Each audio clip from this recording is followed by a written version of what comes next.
मन्दहासरुचिराननं मृगं पूजितं सूर्णरोत्तमैर्मृदाः श्रीधर्मनन्दनम् अहं विचिन्तये।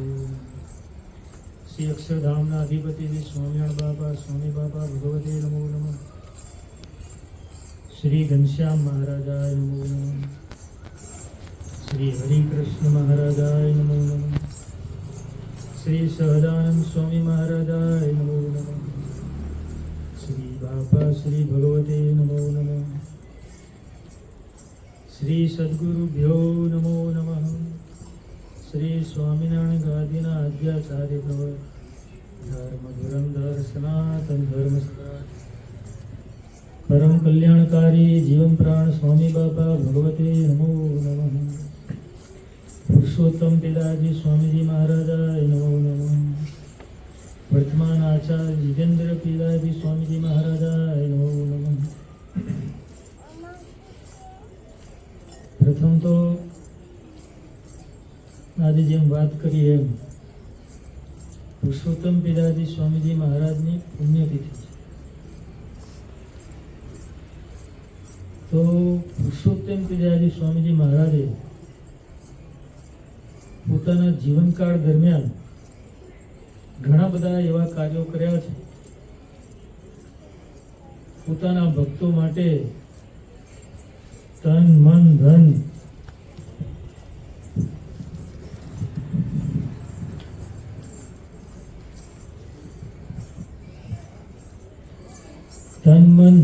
આ બધું ન્યોછાવર કરી દીધું,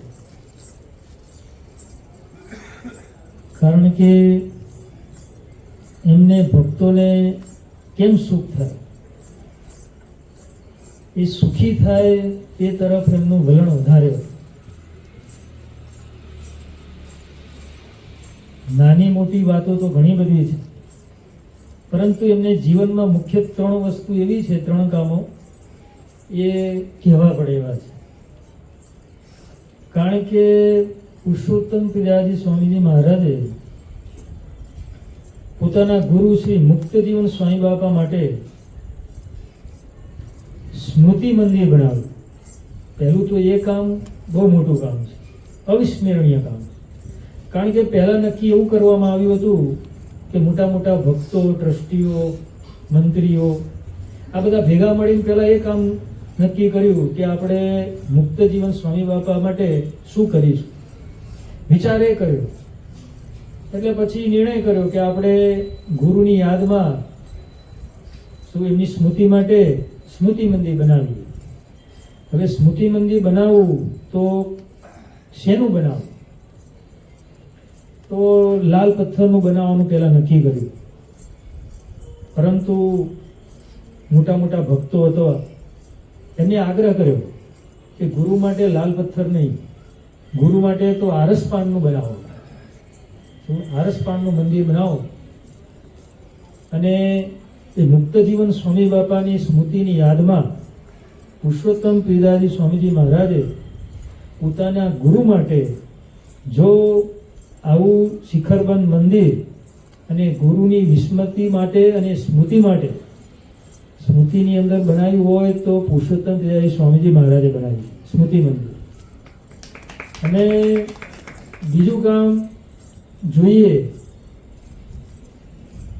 તો અમેરિકાની અંદર, કારણ કે અત્યારે તો મંદિરો ઘણા બને છે, કારણ કે હમણાં જ ટેનેસીની અંદર મૂર્તિ પ્રતિષ્ઠા થઈ અને બીજા ઘણા મંદિરો છે, ઉકાલા છે, ન્યૂ જર્સીમાં છે, શિકાગોમાં છે, વર્જિનિયામાં છે। એટલે મંદિરો તો બધે મૂર્તિ પ્રતિષ્ઠા થાય છે, પરંતુ શરૂઆતની અંદર જ્યારે અમેરિકાની અંદર મુક્તજીવન સ્વામી બાપા તો એકવાર જ પોતે પોતાના ચરણાવી ત્યાં અમેરિકામાં પધાર્યા હતા, પરંતુ એ પછી પુરુષોત્તમ પિતાજી મહારાજે પ્રથમ જ્યારે અમેરિકાની અંદર પ્રથમ મંદિર બનાવ્યું ન્યૂ જર્સીની અંદર, ત્યારે સ્વામિનારાયણ ભગવાન બાપાશ્રી અને મુક્તજીવન સ્વામી બાપાને 780 કિલોથી તોલી અને મૂર્તિ જો અમેરિકામાં પ્રથમ પધરાવી હોય તો પુરુષોત્તમ ક્રિયાજી સ્વામીજી મહારાજે પધરાવી. અને છેલ્લું કાર્ય એમનું એ છે કે લંડનની અંદર અત્યારે આપણે બધા જોઈ રહ્યા છીએ, મંદિરની જગ્યા મળી એવી નહોતી. ઘણા બધા પ્રતિસ્પર્ધીઓ હતા, 3-4 પાર્ટીઓ હતી, અને પાર્ટીઓ પણ એવી હતી કે પૈસા વધારે આપીને પણ અમને તમે આ જમીન આપો. પરંતુ પહેલું બાનું પુરુષોત્તમ ક્રિયાજી સ્વામીજી મહારાજે આપ્યું હતું. એટલે જે જમીન માલિક હતો એને શું કીધું, ભાઈ તમે મને 1.5 રૂપિયા આપો, ડબલ રૂપિયા આપો, 3 ગણા રૂપિયા આપો, પરંતુ હું જે ભૂલી ગયો છું હું પછી ફરીશ નહીં. મેં એકવાર સોદો કરી દીધો છે. મેં આ જમીન શું સાધુ સંત મહાત્મા પુરુષોત્તમ ક્રિયાજી સ્વામીજી મહારાજને આ જમીન આપી દીધી છે. એટલે હવે હું મારા સોદામાંથી ફરીશ નહીં. નહીં તો એ જમીન અત્યારે જ્યાં લંડનનું મંદિર છે એ જમીન મળે એવી હતી નહીં. કારણ કે ડબલ 3 ગણા 4 ગણા 5 ગણા તમે કોઈ એટલા રૂપિયા આપીએ, પરંતુ ભગવાન જે મકાન જે જમીન માલિક હતો એના અંદર ભળ્યા તો પછી જમીન સસ્તામાં કે જે રીતે સોદો થયો હતો એ પ્રમાણે જમીન મળી. અને આ લંડનનું આટલું ભવ્ય મંદિર ત્યાં બનાવવામાં આવ્યું છે. એટલે પુરુષોત્તમ ક્રિયાજી સ્વામીજી મહારાજની પુણ્ય તિથિ નિમિત્તે એમના જીવનના તો ઘણા બધા પ્રસંગો છે. આ તો કિંચિત ગયા. અને આજે આપણે જોઈએ છીએ કે હિંડોળો રોજ અઠવાડિયામાં એકવાર બદલાતો હશે લગભગ, કે રોજ રોજ બદલાય છે એ ખબર નથી, પરંતુ હિંડોળા થાય છે. અને હિંડોળાની અંદર પણ નવી નવી સજાવટ રોજ જોવા મળે છે. આજે હિંડોળાની અંદર ચોકલેટના હિંડોળા છે. બાપા સ્વામી બાપાને પ્રસન્ન કરવા માટે ચોકલેટના હિંડોળા કરવામાં આવે છે. કારણ કે ભગવાનને રાજી કરવાના ઉપાય તો ગમે તે ભક્તો ગમે તે કરી શકે છે. માટે ભગવાનને પ્રસન્નતા કરવાનું સાધન છે. અને ભગવાન પણ આ ચાતુર્માસ નિમિત્તે ભગવાનને રાજી કરવા માટે કોઈ ઉપવાસ કરે, કોઈ માળા ફેરવે, કોઈ દળવત કરે, ગમે તે નિયમ લે, એટલે પ્રસન્નતાના સાધન છે. અને શિક્ષાપત્રીની અંદર પણ વાત આવી કે ભગવાનના ભક્ત હોય એને વ્યસન ન કરવું જોઈએ.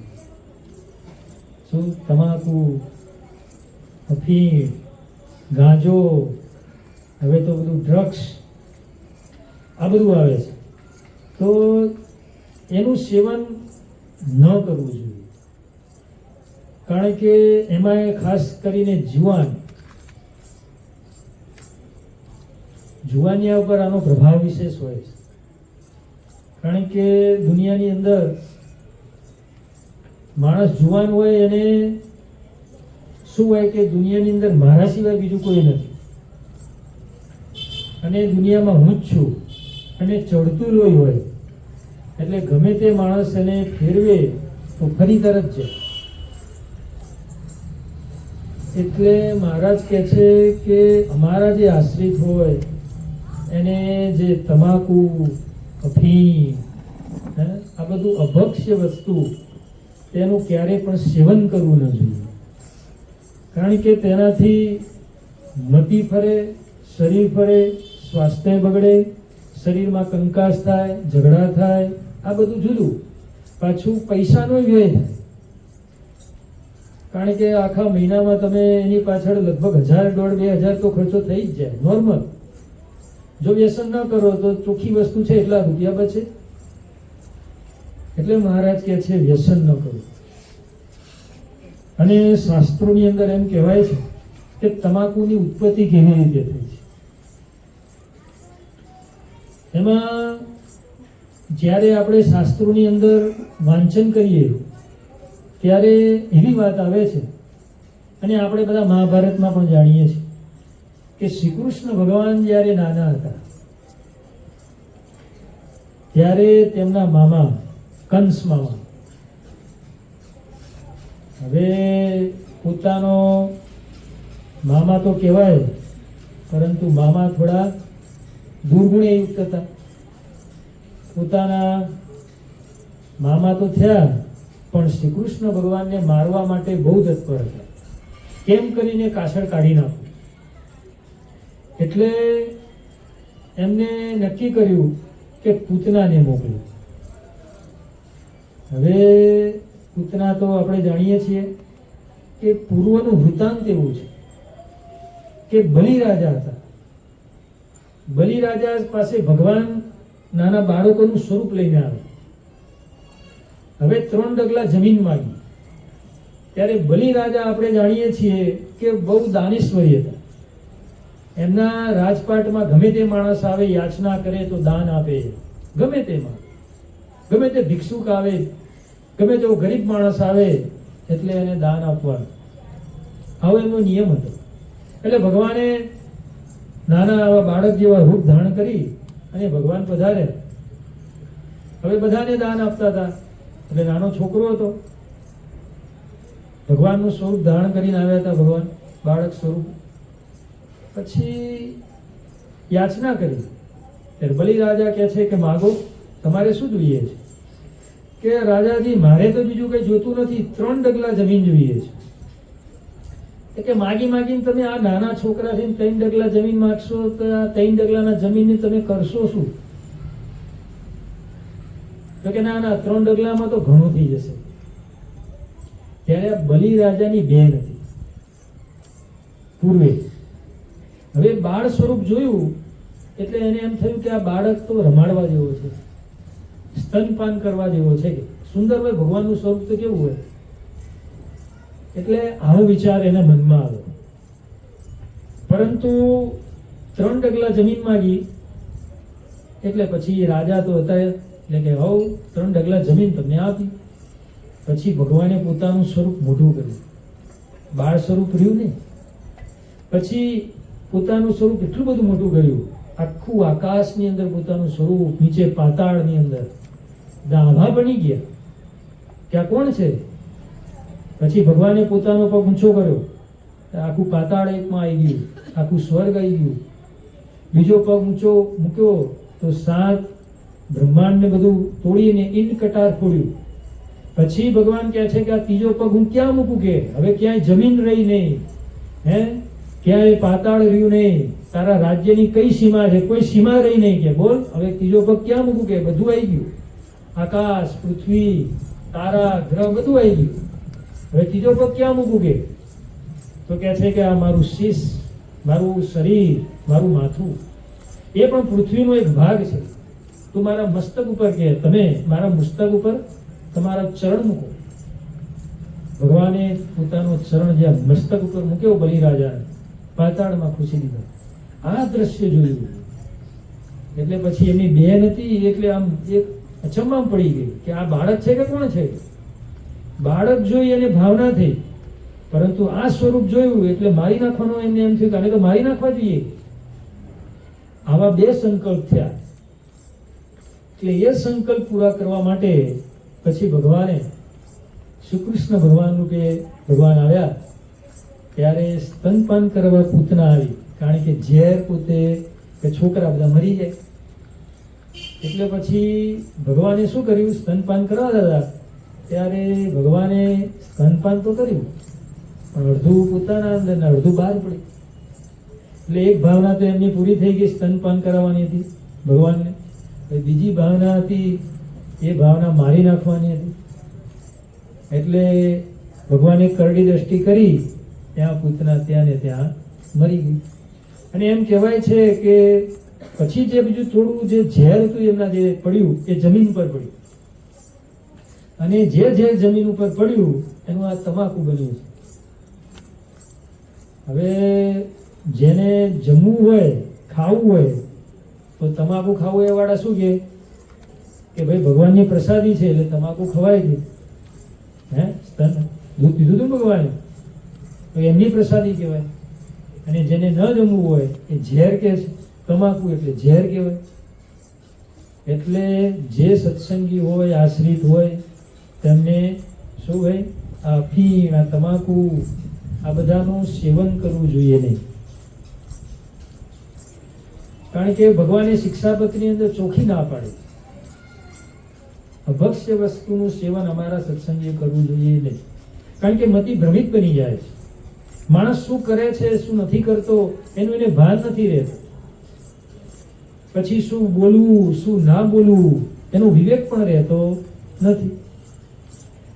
અને બોલાય કે મોટા જોડે કેવી રીતે વર્તન કરાય, કેવી રીતે વાત કરાય, બાળકોનું કેવું વર્તન હોવું જોઈએ એ પણ એને ખ્યાલ આવતો નથી. પછી એકબીજાની અદેખાઈ કરે. શું હોશ બધા ગુમાઈ દે એટલે પછી માણસ ન કરવાના કામો કરે. શાસ્ત્રોની અંદર એમ કહેવાય છે કે વંદરાજી બધે હોય. શું જ્યારે ચોમાસું હોય, વરસાદ પડતો હોય ત્યારે બધી વનસ્પતિઓ, પાંદડા આ બધું ખીલે. પરંતુ એક છોડ એવો આવે છે કે આવા જે ચોમાસાની ઋતુમાં, વરસાદની ઋતુમાં છતાં પણ પોતે મુરઝાઈ જાય એવો છોડ. એટલે આ વ્યસની બધા એવા છે કે આવી સરસ મસ્તાની ઋતુ હોય, સારા વાતાવરણ હોય, ભક્તિનું વાતાવરણ હોય, છતાં પણ એને બગાડી નાખે. કેમ? આવા બધા તમાકુ, અફીણ, આ બધા જે પીવે એટલે મતિ બધી બગડી જાય, ઘરનું વાતાવરણ બગાડી દે છે. એટલે મહારાજ કહે છે કે ઘણી જગ્યાએ ગુણ પણ દોષરૂપ હોય છે, દોષ પણ ગુણરૂપ હોય છે. ક્યાં કયો ગુણ લગાવો, ક્યાં કયો દોષ લગાવો એનો પણ વિવેક હોવો જોઈએ. સર્પનું ઝેર છે, માણસ એને કરડે તો શું થાય? માણસ મરી જાય. ઘણા બધા સર્પ કઈ ઝેરી નથી હોતા, પરંતુ આપણને એની બીક એવી લાગે કે મને સર્પડંશ થયો છે તો શું થાય? એ ભયના કારણે માણસ મરી જાય. અને એ જ સર્પનું પેલો મદારી શું કરે? ઝેર કાઢે. ઝેર કાઢીને પછી એની દવા બનાવે અને એ ડૉક્ટર પાસે જાય. પછી તમને સર્પડંશ થયો હોય પછી શું ઇન્જેક્શન મારવામાં આવે? શું થાય? પછી ઝેર ઉતરી જાય છે. એ જ સર્પનું ઝેર ગુણરૂપ છે. પેલું દોષરૂપ હતું, હવે ગુણરૂપ છે. અને શાસ્ત્રોમાં એવું કહેવાય છે કે ક્યાં સત્ય બોલવું અને ક્યાં અસત્ય બોલવું એનો વિવેક હોવો જોઈએ. બધા પ્રકારના વિવેક છે. બોલવું જોઈએ ને, ઘરમાં પણ મોટા સાથે કેમ વાત કરવી, મોટા સ્વરે બોલાય નહીં, માતા પિતાનો આદર કરવો જોઈએ, એનું સન્માન કરવું જોઈએ, વિવેક હોવો જોઈએ. મર્યાદામાં રહીને કરો તો બધો વિવેક રહે. પરંતુ પછી આવા સેવન કરતા હોય તમાકુનું, ગાંજાનું, અફીણનું, પછી એ વિવેક રહે નહીં. માતા પિતા સાથે પણ જેમ તેમ બોલવાનું, ક્રોધ કરે, ગુસ્સામાં આવી જાય. એટલે સત્ય અસત્યનો વિવેક હોવો જોઈએ. તો કોઈ કસાઈ હોય, કોઈ ગાય પાછળ પડ્યો હોય તો આપણે શું કહેવાય? આપણે ધારો કે રસ્તામાં જતા હોઈએ, રસ્તા બે ફંટાતા હોય તો આપણે એમ કહે કે ભાઈ કસાઈ પાછળ પડે. ગાયને આપણે જાણતા હોય કે ભાઈ આ દિશા તરફ ગઈ છે અને પાછળ કસાઈ પડ્યો હોય, ખુલ્લું શસ્ત્ર હોય અને આપણને પૂછે કે ભાઈ ગાય કઈ બાજુ ગઈ, તો પછી આપણે ત્યાં શું બોલાય? ખોટું બોલાય. ત્યાં સાચું ના બોલાય. ત્યાં ખોટું બોલો ને એ સત્ય છે. કારણ કે ત્યાં સાચું બોલવા જાય તો શું કરે? પેલો કસાઈ એને પકડે ને એને એ કસાઈ ખાનામાં લઈ જાય, બિચારાનું વધ થઈ જાય. એનું પાપ કોને લાગે? તમે બોલ્યા એને લાગે. માટે અહીંયા સત્ય ના બોલાય, ત્યાં અસત્ય બોલાય. શું કહેવાય? ગાય આ તરફ નથી ગઈ, દિશા બીજી બતાવે તો આ પુણ્યનું કામ કર્યું કહેવાય. તો ત્યાં અસત્ય બોલવું એ પણ સત્ય બોલ્યું કહેવાય. અને મહારાજ તો એ કહે છે કે દાન ક્યાં કરવું અને દાન ક્યાં ન કરવું એનોય વિવેક હોવો જોઈએ. શાસ્ત્રોમાં ઘણા બધાના વિવેક કીધા છે. તો દાન ક્યાં કરવું જોઈએ અને ક્યાં ન કરવું જોઈએ એ પણ પ્રશ્ન છે. તો એક શેઠ હતા. શેઠ બહુ દાનેશ્વરી અને બધાએ દાન દક્ષિણા આપતા ફરે. જે પણ ભિક્ષુક આવે, ગરીબ આવે, યાચના કરે એને બધું આપતા રહે. હવે આપતા આપતા એકવાર બન્યું એવું કે માછીમાર, હવે માછીમારનું કામ તો માછલા પકડવાનું, અને એની નેટ હતી જારી, એ તૂટી ગયેલી.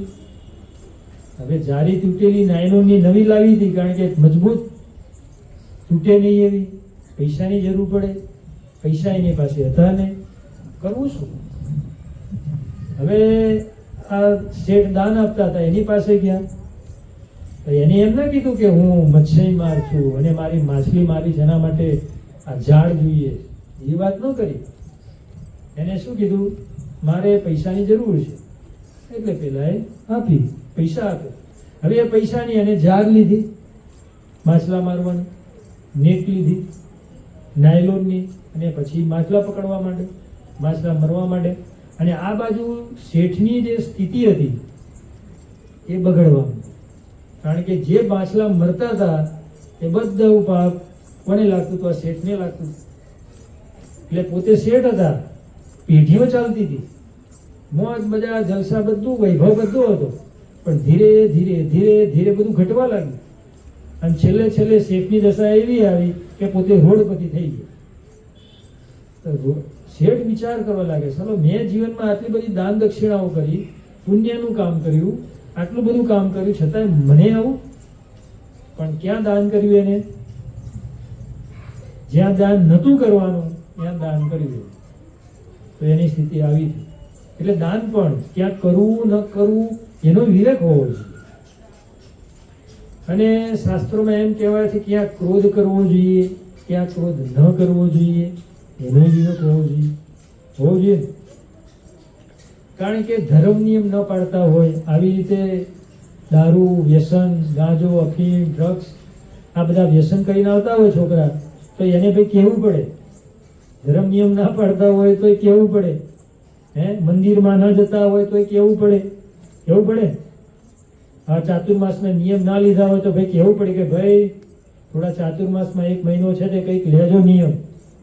કોઈ દળવત ના લેજો, કોઈ 5 માળા ના લેજો, કોઈ પ્રદક્ષિણા ના લેજો, કોઈ શાસ્ત્રો વાંચન ના લેજો.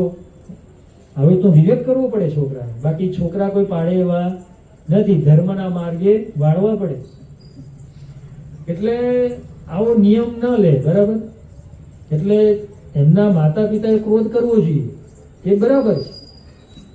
ધર્મ નિયમ ના હોય, આ હોય, પછી ત્યાં તમે હાથ ઉપર હાથ બેસી અને બેસી રહો, જે કરવું હોય એ કરે, હશે, થશે, સુધરશે, તો એમ ના સુધરે. એ તો પછી વધારે બગડે. તમે કોઈ કહેનાર જ ના હોય તો શું થાય? એ તો બગડતું જ જાય, બગડતા જ જાય. વ્યસનો વધતા જ જવાના. વ્યસનો કોઈના ઓછા થતા નથી, પરંતુ એને કહેનારા જ મળે. કહેનારા ન મળે તો પછી વ્યસનો તો હંમેશા છોકરા વધતા જ જવાના. ટોકનારા જોઈએ. કહે છે ને, ઘરની અંદર વડીલો શા માટે છે? વડીલો ટોકવા માટે છે, કહેવા માટે છે. સાચી વસ્તુ શું છે ને ખોટી વસ્તુ શું છે, છોકરાના કયા માર્ગે જવું જોઈએ, છોકરાને જીવનમાં શું કરવું જોઈએ, આ બધો વિવેક કોણ શીખવાડે છે? વડીલ શીખવાડે છે.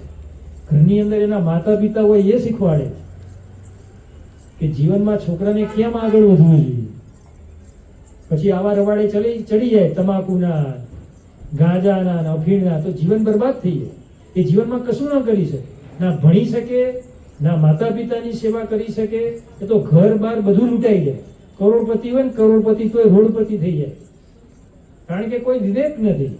વિવેક હોવો જોઈએ મહારાજ. વિવેક વગર કોઈ વસ્તુ શોભતી નથી. ધન પણ ક્યાં આવે છે? જેના ઘરમાં વિવેક હોય, શું આદર હોય, મોટા માતા પિતાનો આદર કરતા શીખે, એને નમન કરતા શીખે, તો ઘરમાં લક્ષ્મી આવે. નહીં તો લક્ષ્મી હોય એ જતી રહે.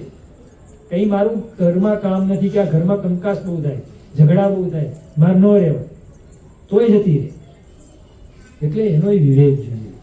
એટલે વડીલો હોય એને જીવનની અંદર પોતાના છોકરાને કયા રસ્તા ઉપર વાળવા એ એમને શીખવાનું હોય અને એમને રસ્તો બતાવવાનો. અને તમે કંઈક કહેશો નહીં કે આરા કહેવા જઈએ છીએ તો શું અમારા ઉપર ક્રોધ કરે છે, અમને જેમ તેમ બોલે છે.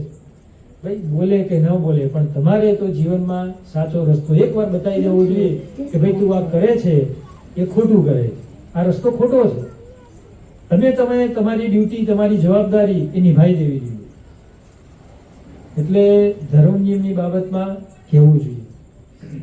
બીજી વસ્તુ કે કઈ જગ્યાએ માન રાખવું જોઈએ અને ક્યાં માન ન રાખવું જોઈએ, એનો વિવેક હોવો જોઈએ.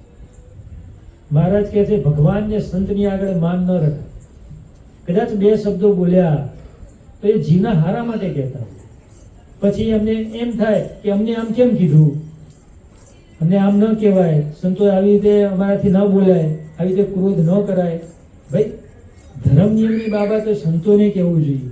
ત્યાં ક્રોધ જાય જ છે. કારણ કે ક્રોધ કર્યા વગર તમે હવડા માર્ગે ચાલો નહીં. હા, નાની નાની બાબત હોય, કોઈ વસ્તુ લાવવાની, મૂકવાની, લાયા કે ના લાયા, એ વસ્તુ સાઈડની, એ ક્રોધ વસ્તુ જાય જ નથી. શું બેઠવા ઉઠવામાં, કોઈને કીધું, કોઈનો સ્વભાવ, એ વસ્તુ જુદી. પણ ધર્મ નિયમની બાબતો સંતોએ કહેવું જોઈએ. અને એ પણ એ વિવેક છે. એ ન કહે તો પછી ભાઈ સુધારવાનો માર્ગ ક્યાંથી મળવાનો? રસ્તો બતાવનાર કોણ મળશે? શું ભગવાન અને ધામમાંથી આવેલા સત્પુરુષો, સંતો છે, એ રસ્તો બતાવે તો ખ્યાલ આવે. બાકી આપણે તો જીવનમાં શું કરવું? ખાવું, પીવું, મોટા થવું અને કમાવાનું, બીજું શું કામ હોય? શાસ્ત્રો તો અમુક જે વાંચતા હશે. બાકી તો જીવન તો આમાં જ બધાનું પસાર થાય. સવારમાં નોકરી ગયા, આજે આવ્યા, ખાધું પીધું, ઊંઘી ગયા, કાં મોબાઈલ ચાલુ કર્યો, બસ આ જીવન છે. પણ સાચો રસ્તો બતાવનારા ભગવાન, સત્પુરુષો ને સંતો છે. શું એ સાચો રસ્તો બતાવે તને, ભાઈ આ રસ્તે જવાય, નહીં તો જવાય નહીં. અને શાસ્ત્રોની અંદર એ પણ વિધાન છે કે કેવે ઠેકાણે મૌન રાખવું જોઈએ અને કયા ઠેકાણે મૌન ન રાખવું જોઈએ, એનો પણ વિવેક હોવો જોઈએ. શું મૌન પછી આખી જિંદગી બોલવાનું જ નહીં, જે કરતા હોય કરવા દો, આપણે મગજમારી ઘરમાં નહીં કરવાની. બરાબર છે ભાઈ, ડખા ના થાય, ઝઘડા ના થાય, ના બોલો, પણ શાંતિથી જે અમુક કહેવાતું હોય તો કહેવું જોઈએ.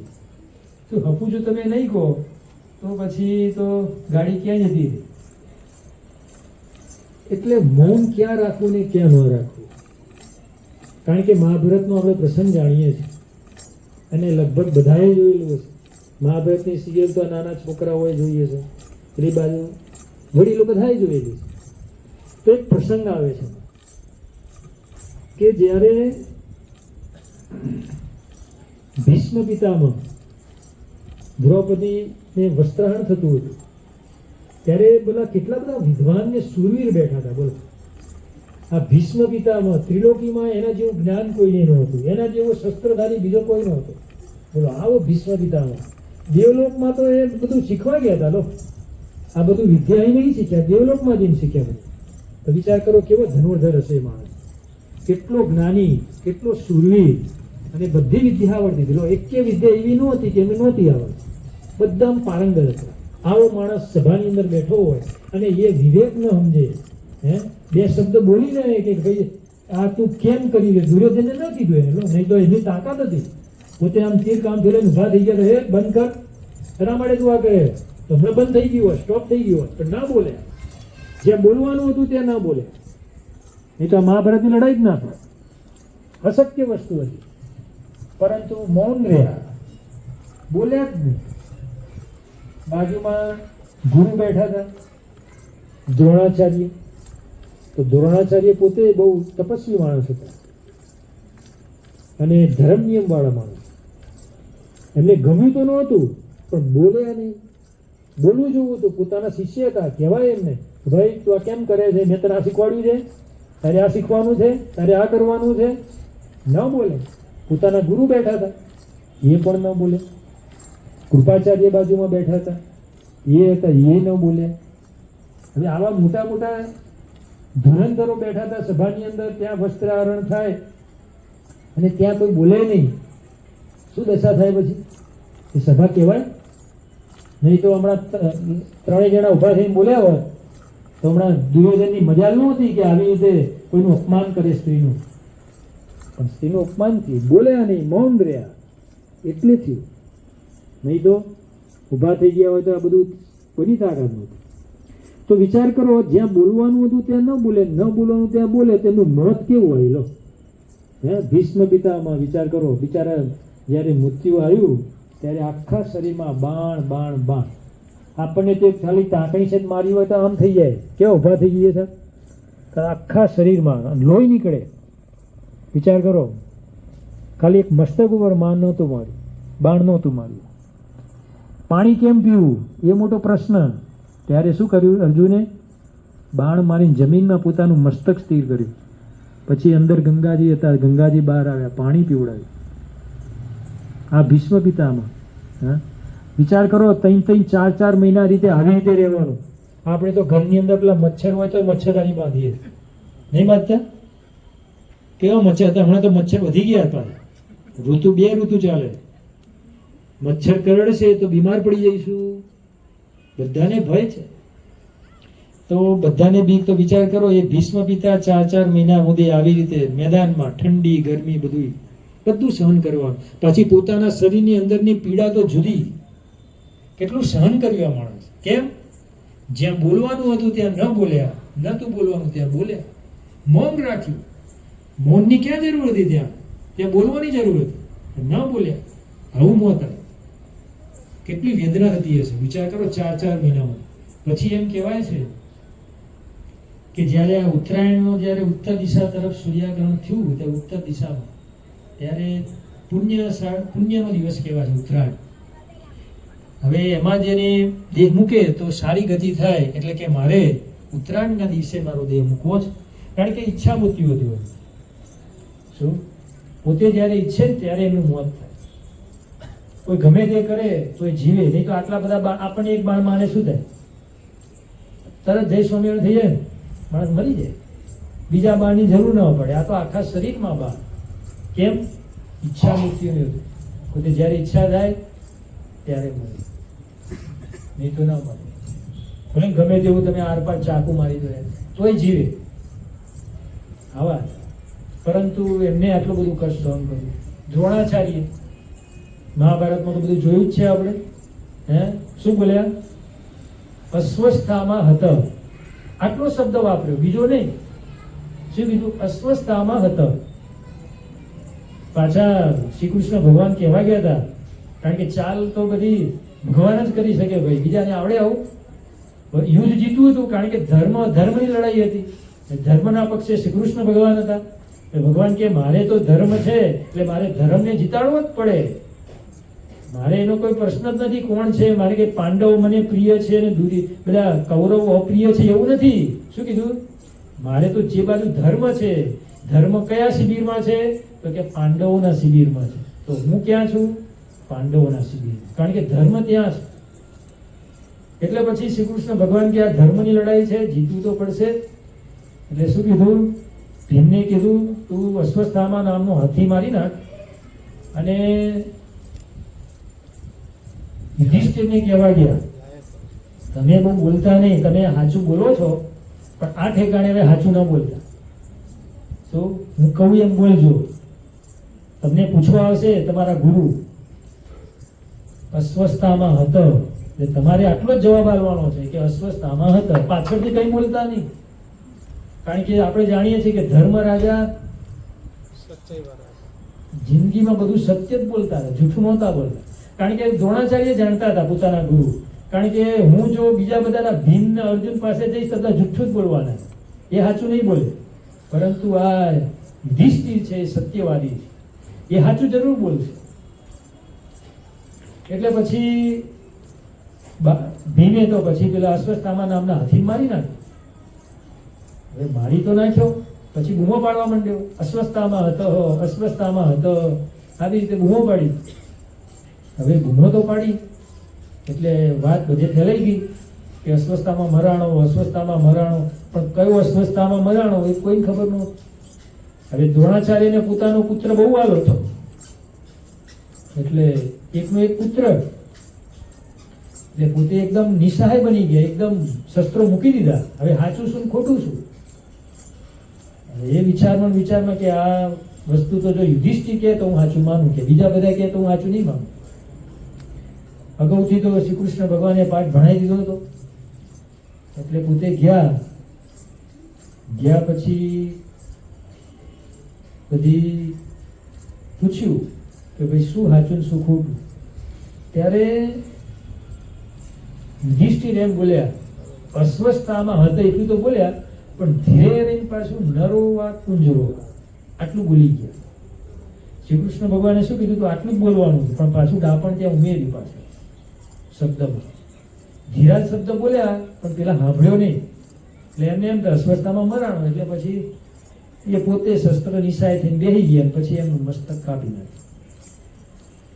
વિચાર કરો. અને સત્યવાદી હતા, એક વેત અધર રથ, વિચાર કરો, યુદ્ધમાં ચાલતો હતો એ યુધિષ્ઠિરનો, આટલા સત્યવાદી, પરંતુ આ શબ્દ બોલ્યા, નરોવા કુંજરોવા, છેલ્લે શરત જમીનની અંદર પગ એમના રથ નીચે આવ્યું. કેમ? પોતે તો સાચા જ હતા, પરંતુ ભગવાનની આજ્ઞા હતી તારે આટલું જ બોલવાનું, આનાથી વધારે નહીં. વધાર કરવા ગયા તો આવું. એટલે સત્ય ક્યાં કેટલું બોલવું, ક્યાં ન બોલવું, ક્યાં મૌન રાખવું, ક્યાં મૌન ન રાખવું, એ પણ વિવેક છે, એ પણ શીખવો જોઈએ. મોત કેવું હોય? કૃપાચાર્ય એ ગુરુ હતા એમના નાનપણમાં, એની કોઈ કિંમત ખરી? કોઈ સંભાળે છે? પોતે પાછા અજય અમર છો. આ બધામાં પાછા 9 જણામાં આ 2 જણાના નામ છે. અજર અમર છે આ 2 જણા, હજુ જીવે છે. કે લો આ કૃપાચાર્ય અસ્વસ્થામાં હજુ જીવે છે આ પૃથ્વીમાં. આ પૃથ્વીનું પિંડ રહેશે ત્યાં સુધી એ રહેશે છે, પણ કિંમત ખરી? કઈ નહીં, કોઈ કિંમત. એટલે ક્યાં મૌન, ક્યાં મૌન ન રાખવું, અને ક્યાં લોભ કરવો, ક્યાં લોભ ન કરવો, એનો વિવેક હોવો જોઈએ. સત્સંગની અંદર ભલે ઘરમાં તમે જે કરતા હોય, પણ ભગવાનને સંત માટે એ આપણે ચલો સંત માટે કંઈ નહીં, પણ ભગવાન માટે તો તમારે સત્પુરુષો માટે જે કરવું હોય એ કરવું જોઈએ. કારણ કે પૂર્વેના ભક્તોને ઘણા બધા દ્રષ્ટાંતો છે. હા, કેટલું બધું એમને કર્યું. પોતાની પાસે કશું ના હોય છતાં પણ ભગવાન માટે કરવાનું. દેખાય સ્થિતિ ગમે તેવી, પોતાને એમ લાગે કે આ માણસ જોડે 2 ટાઈમના રોટલાય નહીં હોય, પણ કરોડો લાખોની સેવા કરતા હોય, ભગવાન માટે બધું કુરબાન કરી. એટલે ત્યાં લોભ રાખવો, ક્યાં ન રાખવું, એનો વિવેક હોવો જોઈએ.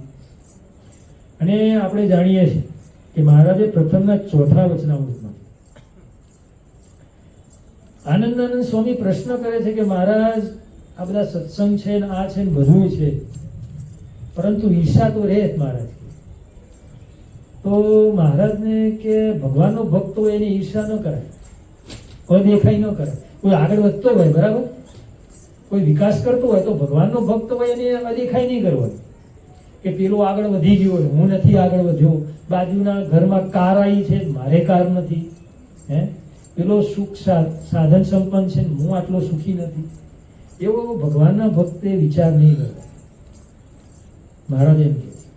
તો આનંદાનંદ સ્વામી કહે છે કે ઈર્ષા તો રે, તો મહારાજ કે ઈર્ષા કરી નારદજી જેવી કરવાની. શું કેવી? નારદજી જેવી. નારદજી ને તુમરું પર ઈર્ષા. શું હતી ઈર્ષા? તુમરું પર ઈર્ષા હતી. કારણ કે ભગવાન જ્યારે ગયા 2 જણા, ત્યારે લક્ષ્મીનારાયણની આગળ તુમરું અને નારદજી આ બંને ગાન કર્યું. હવે ગાન કર્યું એટલે ગાન કર્યું ત્યારે ભગવાન રાજી થયા, અને રાજી થયા એટલે પોતાના વસ્ત્ર અલંકાર આપ્યા. હવે વસ્ત્ર અલંકાર આપ્યા એટલે નારદજીને ઈર્ષાઈ કે સાલું આ તુમરું ગાન વિદ્યા શીખ્યો તો ભગવાન રાજી થઈ ગયા, હવે હું પણ જ્ઞાન વિદ્યા શીખું. એટલે શું, પેલાએ કૂદકો માર્યો એટલે મારે કૂદકો મારવાનો, પેલો મોજ મજા કરે એટલે મારે મોજ મજા કરવાની. હે, પેલો આ લાવ્યો, ધારે કે બાજુવાળા ટીવી લાવ્યા તો મારે ટીવી લાવવાની. હે, બાજુવાળા કંઈક 4-વ્હીલર ગાડી લાવ્યા તો મારે 4-વ્હીલર ગાડી લાવવાની. પેલા એ કર્યું એટલે મારે કરવાનું. બધા મનુષ્યને આવું છે ને ભાઈ, પેલો આમ કર્યું એટલે મારે આમ કરવાનું. બધાને પેલા એ કર્યું એટલે મેં કર્યું. શું નાના છોકરાને તમે પૂછો કોઈને તો એ કે ભાઈ તે આ કામ કેમ કર્યું? તો શું જવાબ આપશે? મારા મિત્રે કર્યું એટલે મેં કર્યું. કાં કોઈ ઘરવાળા તમારા એટલું છે, તમે એને પૂછો કે ભાઈ તે આ કેમ કર્યું, તરત બતાવશે ભાઈ આને કીધું એટલે કર્યું, કાં બાજુવાળાએ કીધું તો કર્યું, પેલાએ કર્યું એટલે મેં કર્યું. સીધો જવાબ આ જ આવે, આનાથી બીજો કોઈ જવાબ ન આવે. એટલે મહારાજ કહે છે કે તું વિચાર કરો, આ નારદજી ક્યાં સુધી જ્ઞાન વિદ્યા શીખ્યા બોલો? શિવજી ઉપર તપ કર્યું તોય ભગવાન રાજી ના થાય. 7 મન્વંતર સુધી વિચાર કરો. 7 મન્વંતર એટલે શું થાય? આપણા નહીં, આ તો દેવલોકની વાત થઈ. 7 મન્વંતર એટલે આપણા એના, આ તો ગણતરી છે, સાચી ખોટી હોઈ શકે. 200 અબજ અને 16 કરોડ. વિચાર કરો, 200 અબજ કોણ જીવાના એમાંથી? 100 વર્ષે કોઈ જીવતું નથી. તો આટલા વર્ષો સુધી તો એને જ્ઞાન વિદ્યા શીખી. 200 અબજ ને 16 કરોડ આપણા આ પૃથ્વીલોકના આટલા વર્ષ થાય, આટલા વર્ષ સુધી જ્ઞાન વિદ્યા શીખી એમ, તોય ભગવાન રાજી ના થયા. લો વિચાર તો કરો. આપણે તો 5 વર્ષ સુધી કંઈ શીખવું હોય, ભણવું હોય તોય નહીં શીખી શકતા. શીખો છો? પેલાની શ્રદ્ધા કેટલી હશે? આટલા વર્ષો સુધી ઉપર બેઠા બેઠા બોલો. એટલે મહારાજ કહે છે અમારા ભક્તો હોય એને વિવેક શીખવો જોઈએ, મોટાનો આદર કરવો જોઈએ, કેવી રીતે બોલવું, કેવી રીતે ન બોલવું. તો મોટાનો, જે વડીલોનો સન્માન છે એને હંમેશા આપણે રાખવું જોઈએ. કારણ કે વડીલોને આદર નહીં આપો તો ઘરમાં કોઈ કહેનારું જ નહીં મળે, અને કહેનારા ન મળે એટલે પછી શું થાય? જેમ મહાભારત નથી એવું થાય. એટલે મહારાજ કહે છે અમારા આશ્રિત, અમારા સત્સંગી, એમને જીવનમાં જો આગળ વધવું હોય, વિકાસ કરવો હોય, આ જ વિકાસની સીડી છે, બીજી કોઈ સીડી નથી. અને આગળ આનાથી જ વધારે જે પણ પૂર્વે મોટા મોટા થયા છે, આગળ વધ્યા છે, વિકાસ કર્યો છે, એ આ જ રસ્તે કર્યો છે. આદર, બધાને આદર આપતા છે, મા બાપને આદર, તો જીવનમાં આગળ વધાય. અને બાપાની પ્રસન્નતા, બાપા, સ્વામી બાપા રાજી થાય, તેમના દરેક કાર્યમાં ભેળા પડે, તે નિમિત્તે આ સભા તેમને આયોજન કર્યું છે. માટે જે સંકલ્પથી તેમની સભા કરાવી છે તે સંકલ્પ બાપા, સ્વામી બાપા જરૂર પૂરો કરશે. એટલું કહી અને આપણે આ સભાને આપણે વિરામ આપ્યું છે. બોલો અક્ષરધામના